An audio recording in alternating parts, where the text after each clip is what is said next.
Une main de fer dans un gant de velours. Yasmine Abdel-Fadel.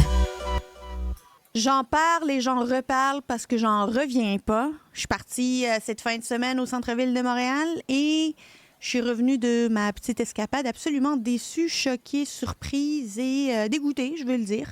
Quel est l'impact de cette insalubrité chronique qui gangrène notre centre-ville sur l'économie, mais aussi sur l'attractivité de Montréal? On en parle avec Michel Leblanc, président et chef de la direction de la Chambre de commerce du Montréal métropolitain. Bonjour, M. Leblanc. Bonjour, Mme Abdel-Fadel. Êtes-vous allé marcher récemment dans le Montréal souterrain ou sur Sainte-Catherine? J'y marche à tous les jours. Moi, je viens travailler au centre-ville à tous les jours. J'y ai marché même il y a 1 heure, même en prévision de notre échange. J'essayais d'évaluer la situation.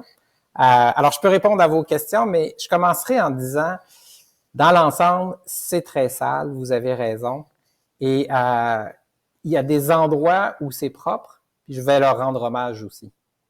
Oui, c'est vrai, il y a des endroits qui sont propres, mais est-ce qu'on peut se permettre que dans le cœur de notre métropole, le cœur de notre centre-ville, où Tourisme Montréal ajoute ça comme un attrait qu'il faut absolument visiter?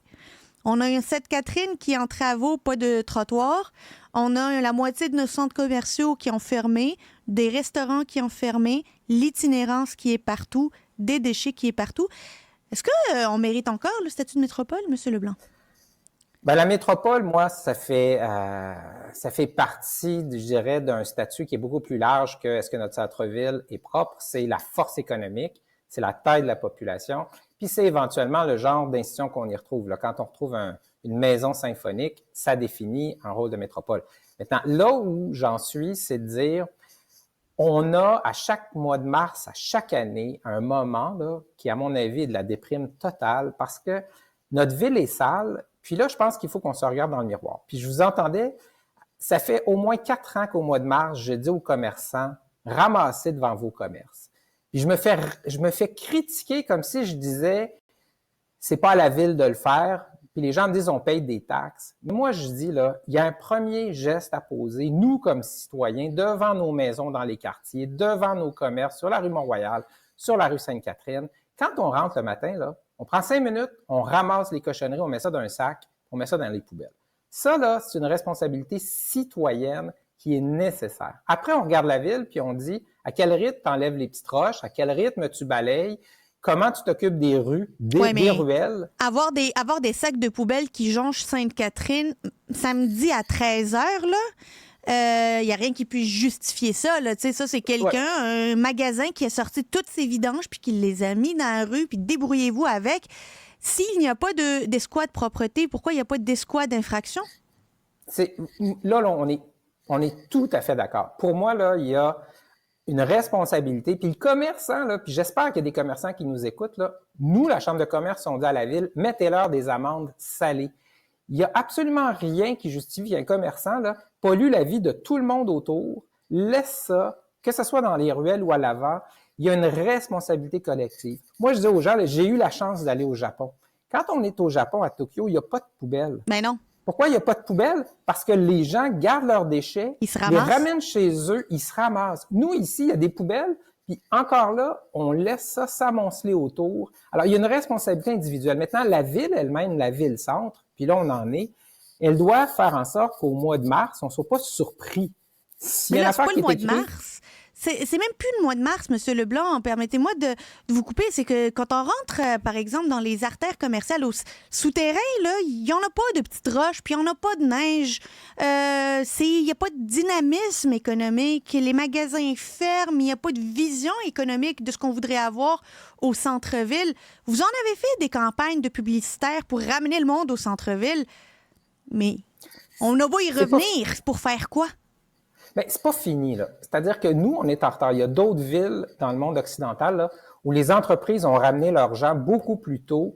Les services publics aussi, là. Quand on regarde, là, la ville elle-même, quand on regarde les ministères, quand on regarde le fédéral au centre Guy Favreau, là, il y a une frilosité à ramener les employés. Puis là, soi-disant, là, c'est parce qu'il y a une pénurie de main-d'œuvre, puis les employés, ça leur tente pas. Les entreprises ont des niveaux de productivité globale moindres, puis la productivité au Québec, c'est un problème. Alors, une des clés, c'est ramener les gens, faites-les travailler ensemble, améliorer la productivité des groupes. Puis du point de vue de la ville, bien évidemment, assurons-nous que le centre-ville est attractif. Mais pourquoi on Coordination des travaux. pourquoi on s'assure pas que le centre-ville soit attractif avant de ramener les employés pour qu'ils aient le goût de revenir? Parce qu'on dirait qu'on est en train de prendre la chose à l'envers. Le monde ne veut pas venir, ben forçons-les à venir, puis ça va créer des besoins pour les commerçants. C'est pas une recette gagnante, ça, M. Leblanc? OK, on est d'accord. C'est-à-dire que, quelque part, marchons puis mâchons de la gomme en même temps. C'est-à-dire que on peut pas dire à tout le monde, ramener le centre-ville attractif, parce qu'un centre-ville attractif, c'est un centre-ville où il y a des choses à faire. C'est un centre-ville où il y a de l'effervescence, où il y a des terrasses qui sont ouvertes, où on rencontre nos collègues. Alors, ça, il faut qu'on fasse ça en même temps. Alors, c'est sûr que le gros défi, notre centre-ville est malade présentement. Moi, je l'ai dit et je le redis, c'est comme si notre centre-ville a la COVID longue. C'est long à s'en sortir.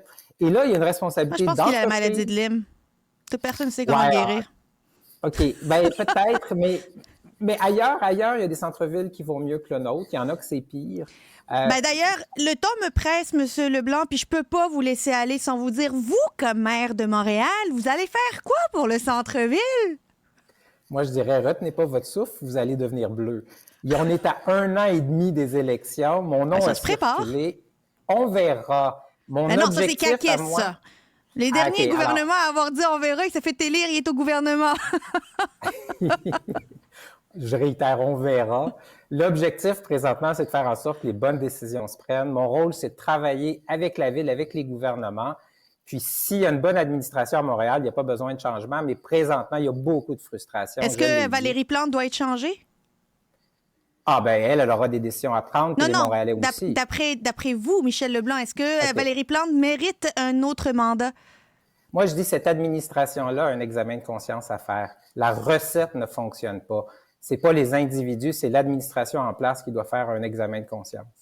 Michel Leblanc, président et chef de la direction de la Chambre de commerce du Montréal métropolitain et qui sait, peut-être prochain maire de Montréal.